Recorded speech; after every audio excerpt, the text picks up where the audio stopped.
Complete nuts ആണല്ലോ. അപ്പം എന്തോ ചെയ്യാൻ പോണം? ചെയ്യുന്നത് പ്രോട്ടീൻ ബോള്. ഇത് പീനട്ട് ഉണ്ട്, ഈത്തപ്പഴമുണ്ട്, വാൾനട്ട്, പിസ്ത, ഇത് ഓട്സ്, ബദാം, അണ്ടിപ്പരിപ്പ്. ഇത് 3 സീഡുണ്ട്. ഇത് പംകിൻ സീഡും പിന്നെ സൺഫ്ലവറും വാട്ടർമെലണും 3 സീഡും കൂടെ എല്ലാം 100 ഗ്രാം വീതം എടുത്തിട്ടുണ്ട്. ഇത് വെളുത്ത എള്ള്, ഇത് തേൻ.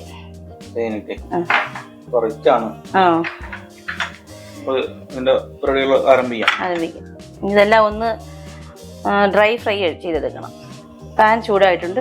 ആദ്യം നമുക്ക് ഇതിനകത്ത് ഈ ഓട്സ് ഒന്ന് വറുത്തെടുക്കാം.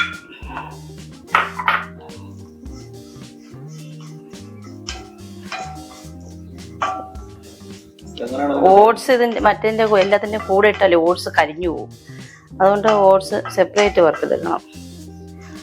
നമ്മൾ എണ്ണയൊന്നും ഒഴിക്കാതെ ഡ്രൈ ആയിട്ട് ഫ്രൈ ചെയ്തെടുക്കണം.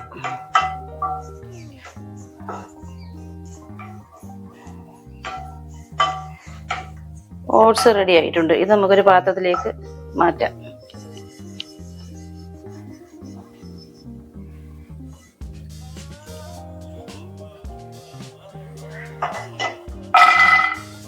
ബദാം,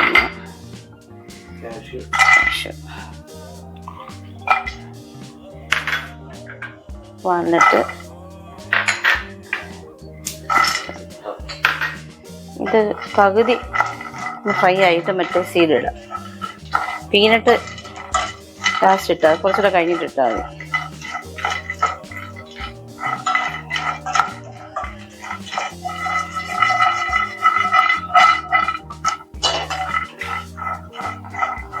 എന്നിട്ട് പകുതിയോളം റോസ്റ്റ് ആയിട്ടുണ്ട്.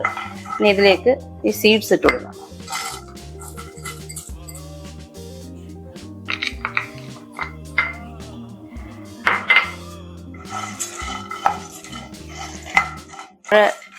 നട്ട്സൊക്കെ ഫ്രൈ ആയിട്ടുണ്ട്. ഇത് നമുക്ക് ആയിട്ടുണ്ട്. ഇതങ്ങോട്ട് മാറ്റാം.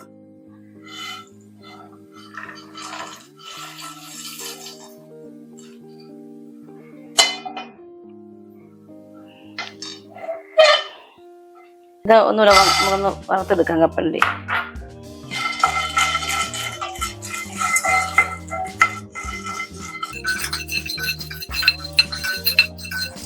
തണുത്തതിന് ശേഷം ആദ്യം ഇത് ഇത്രയും കൂടെ ഒന്ന് പൊടിക്കണം.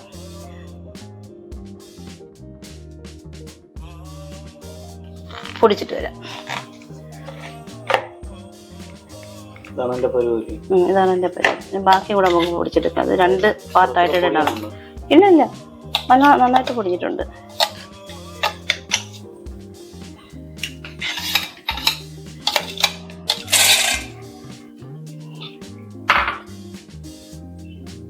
പീനട്ട് ഇതുപോലെ പൊടിക്കണം. പൊടിച്ചതിന് ശേഷം അതിനകത്ത് ഈ ഡേറ്റ്സ് ഇട്ട് കൊടുക്കണം. ഇത് തേനാണ്. തേനും കൂടെ ഇതിൻ്റെ കൂടെ ഒഴിക്കണം.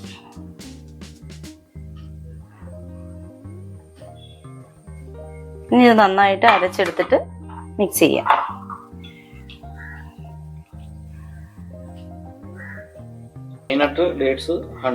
എല്ലാം കൂടെ ചേർത്ത് അരച്ചെടുത്ത് അതിനകത്തോട്ട് ചേർത്ത് കൊടുക്കണം. ഇത് നമുക്കൊന്ന് കുഴച്ചെടുക്കണം. കുഴച്ചിത് ഉരുളകളാക്കണം.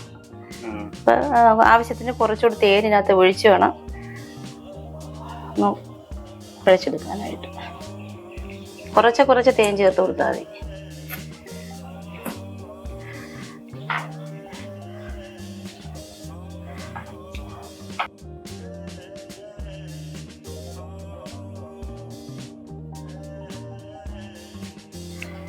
ഇങ്ങനെ ഓരോ ബോളുകളാക്കി എടുക്കണം.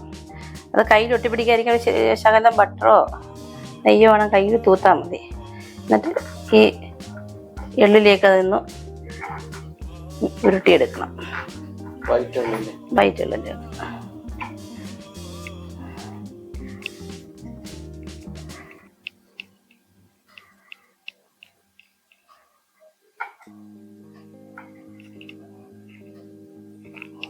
വളരെ ഈസി ആയിട്ട് വീട്ടിലെല്ലാവർക്കും ചെയ്യാൻ പറ്റുന്നതാണ്. എല്ലാവരും ഒന്ന് ട്രൈ ചെയ്ത് നോക്കുക. വീഡിയോ ഇഷ്ടമായെങ്കിൽ ഒന്ന് ലൈക്ക് ചെയ്യുക, ചാനലിനെ സബ്സ്ക്രൈബ് ചെയ്ത് ഒന്ന് സപ്പോർട്ട് ചെയ്യുക.